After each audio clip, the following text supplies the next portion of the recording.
نہیں سن تو لینا، آپ سنیں گے نہیں تو پھر کیسے؟ اچھا پہلے غوث پاک کا دھوبی وہ فوت ہوا، قبر میں گیا، جس پہ مرزا صاحب تنقید کرتے ہیں میں وہ سامنے رکھ رہا ہوں، جن پہ بابوں پہ تنقید کرتے ہیں میں وہ سامنے رکھ رہا ہوں. پھر مرزا صاحب تو صحیح حدیثوں پہ تنقید کرتے سنتے ہیں. سنے تو صحیح جو میں نے سنی ہے. اچھا غوث پاک کا دھوبی میں قبر میں گیا اور فرشتے آئے پوچھنے کے لیے، انہوں نے کہا میں غوث پاک کا دھوبی. اچھا پھر آگے آئے، پھر مولانا الیاس قادری صاحب کی کتاب جنات کا بادشاہ عبد القادر جیلانی کا ایک مرید، انہوں نے دیکھا مرید کے لوٹے کی ٹوٹی قبلہ رخ نہ تھی، ملال ہوا جلال میں نگاہ جلالی ڈالی، مرید کو جلا کر راکھ کر دیا، بعد میں لوٹا بھی قبلہ رخ ہو گیا. اب یہ دیکھیں غوث پاک میرے پاس ہے، یعنی ایک انسانیت میں حیران ہوں کہ پیر صاحب نے جلالی بندہ مار دیا، ایک انسانیت کا قتل پوری انسانیت کا. حیات المعظم میں ہے غوث پاک میرے پاس اللہ کا دیا ہوا کہ رجسٹر ہے جس پر میرے تمام مریدوں کے نام لکھے ہوئے ہیں. اللہ تعالیٰ نے مجھے گارنٹی دی ہوئی ہے کہ میرا کوئی مرید توبہ کیے بنا نہیں مرے گا. اچھا اسی طرح کی بہت ساری چیز. سر آپ وہ جو بڑوں آپ بڑوں کی طرف آ رہے ہیں، کشف الموجوب سنیے. اچھا اب میں اس کا ایک نہیں بس سن لے، سن لینا ٹاپک ہے نا وہ تو مرزا صاحب کے اعتراضات. ہاں ہاں اب ہم پہلے میں اپنی قوم کو اور آپ کی ساتھ سے سب کو بتانا چاہتا ہوں، ہمارا علم الکلام موجود ہے جس پر ہمارے عقائد، جس میں ضروریات دینیاں، ضروریات مذہب اہل سنت کو سب کچھ واضح طور پر لکھا ہوا ہے. صوفیاء یا اس طرح کے بزرگوں کی حوالے سے لکھی گئی جو کتابیں ہیں جن میں کرامات وغیرہ اس طرح کی چیزیں وہ لکھتے ہیں، یہ اگر قرآن و سنت کے اصول اور دساتیر کے مطابق یہ درست بیٹھتی ہوں تو، اور اس کے پیچھے جو سورس ہے یعنی جو جس سند سے جس واسطے سے بیان کی جا رہی ہے وہ واسطہ درست ہو تو ہم اس کرامت کو مان لیتے ہیں.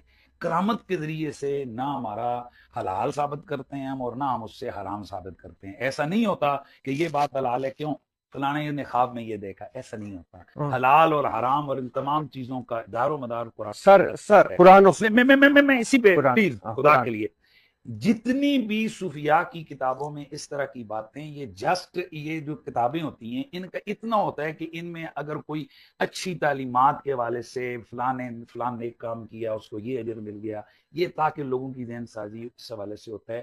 یہ نہ ہمارے کسی کورس کی کتابوں میں، نہ ہمارے مدارس میں، نہ ہی ہماری بنیادی کتابیں پر ہمارے. میری بات سن لیں. نہیں آپ بات غلط کر رہے ہیں، بات غلط کر رہے ہیں. نہیں میں آپ کو آپ انہی بابوں کی وجہ سے تو ان پہ چڑھائی کر کے بیٹھے ہیں جن. میری بات تو سن لیں، میں آپ ہی کی بولی بول رہے ہیں، آپ کا لفظ بولے. اچھا پھر آپ سکتے ہر ایسی بولنے لگا ہوں جو ابھی آپ بولنا چاہ رہے ہیں، ہر ایسی چیز کہ جو قرآن و سنت کے خلاف ہو، ٹھیک ہے، اور اس کو جو کرامات کا کوئی خام خواہ تو نہیں ہے نا، اس کے بھی پیچھے پورے فنون ہیں، پورے علوم ہیں، پورا ایک فن ہے.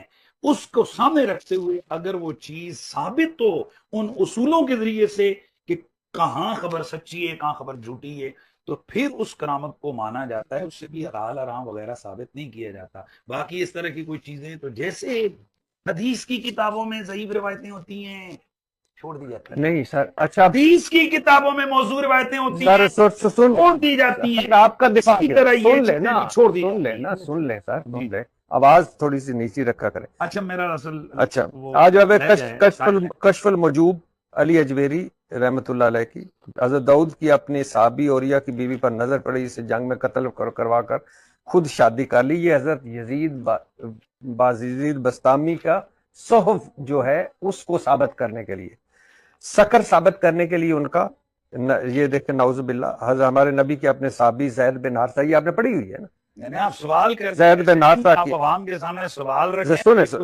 بیٹھا ہے. ہمارے نبی کی اپنے صحابہ زید بن حارثہ کی بیوی پر نظر پڑی، وہ اپنے خاوند پر حرام ہوگی، ان کے دل میں بیوی کی نفرت پیدا ہوگی، طلاق دی. یہ کشف الموجوب میں ہے. اس کی شادی حضور سے ہو گئی. قرآن میں ہے کہ ہمارے نبی حضرت محمد مصطفیٰ صلی اللہ علیہ وسلم بلند ترین اخلاق والے ہیں، با حیا ہیں، شرم و حیا کے پیکر ہیں، نہ کبھی بہکے ہیں نہ کبھی بے راہ چلے ہیں. وہ اپنی خواہش میں کبھی کچھ نہیں کہتے، وہی کہتے ہیں جو وہی آتی ہے. جبکہ کشف الموجوب میں یہ ہے، اور کشف الموجوب کا جو پیر کرم علی شاہ الازہری نے اپنے پرنٹنگ میں چھاپی، مقدمے کا میں کہا کہ بہترین کتاب ہے، مگر اپنی تشریح القرآن میں سورۃ الاحزاب کی تفسیر میں حضرت زید بن حارثہ کی بیوی والے واقعہ کی مذمت کی اور کہا کہ یہ کافروں کی کارستانی ہے. اب آپ دیکھیے، اب اس پہ وہ تنقید کرتے ہیں پھر آپ ان کو کہتے ہیں کہ وہ برا ہے. آگے جو آپ نے کہا ہے کہ فتاوی رضویہ مصنف احمد رضا بریلوی تذکرہ اولیاء ایک میں ابھی سن ایک ایک کر کے میں آپ کو اچھا سنا جی جی سنا ہے. شکر ہے اللہ کا کہ اللہ تعالیٰ نے آج مجھے موقع دیا. میرے سامنے میرا پیارا بھائی ارشاد بھٹی بیٹھا ہے. جی جی مرزا جیلمی کیوں علماء کے سامنے بیٹھنے کو تیار نہیں؟ اس کی وجہ یہ کہ یہ دغاباز انسان ہے. یہ آدھی آدھی باتیں پڑھ کر اپنی طرف سے تشریحات و توضیحات کر کے عوام کو گمراہ کر رہا ہے. یہ پڑھیں, یہ کتاب ہے, یہ آپ ابھی پڑھنا چاہیں پڑھ سکتے ہیں. ویسے پوری قوم یہ کشف المعجوب کے اندر یہ چیز لکھی ہے. یہ جو چیزیں مرزا جیلمی وہ ان صوفیاء کے متھے لگا رہا ہے کہ معاذ اللہ فلاں نے یہ کیا اور انہوں نے حضرت داؤد علیہ السلام نے یہ کیا فلاں کیا, تو یہ اس کا جھوٹ ہے, یہ اس کا اللہ کے ولیوں پر الزام ہے اور بہت جہالت ہے. حضور یہ کتاب ہے جو داتا صاحب نے لکھی ہے, یہ تصوف کے فن میں جیسے ایک علم الحدیث ہے, جیسے علم الفقہ ہے, اسی طرح علم التصوف ایک فن ہے. جب آپ کسی بھی فن کو لکھ رہے ہوتے ہیں اس کے اوپر کتاب, تو آپ اسی فن کی اصطلاحات اسی معنی میں بیان کرتے ہیں کہ جس فن میں آپ گفتگو کر رہے ہیں. لیکن قرآن و سنت سے لازمی ہے, قرآن و سنت سے ہونا چاہیے. بٹی صاحب یہ اتنا جلدی تو نہیں, اتنا بڑا آپ نے داتا صاحب جو کروڑوں مسلمانوں کی عقیدتوں کا مرکز ہے, سر مرزا جیلمی جناب والا 2 منٹوں میں ان کے اوپر چڑھائی کرتا ہے. آپ جیسے بندے کے ذہن میں بھی ڈال دیا کہ جناب رسول اللہ کی نظر پڑی اور استغفر اللہ حضرت داؤد علیہ السلام نے ایک جناب اپنے بندے اوریہ کی بیوی کو اس کو بھیج کے قتل کروا کے اس سے شادی کی. تو یہ آپ کیا سمجھتے ہیں کہ ہم اس کو اسی طرح اتنا لائٹ نہیں لیں؟ یہ بہت بڑی بات ہے. میں آج اپنی قوم کو بتانا چاہ رہا ہوں کہ یہ چیز کیا ہے. جی بنیادی طور پر یہ تصوف کی کتاب ہے, اس کے اندر ٹرمز ہیں, اصطلاحیں. یہ علم الحدیث کی اصطلاحیں ہوتی ہیں, یہ حدیث صحیح ہے, یہ حدیث موضوع ہے, یہ حدیث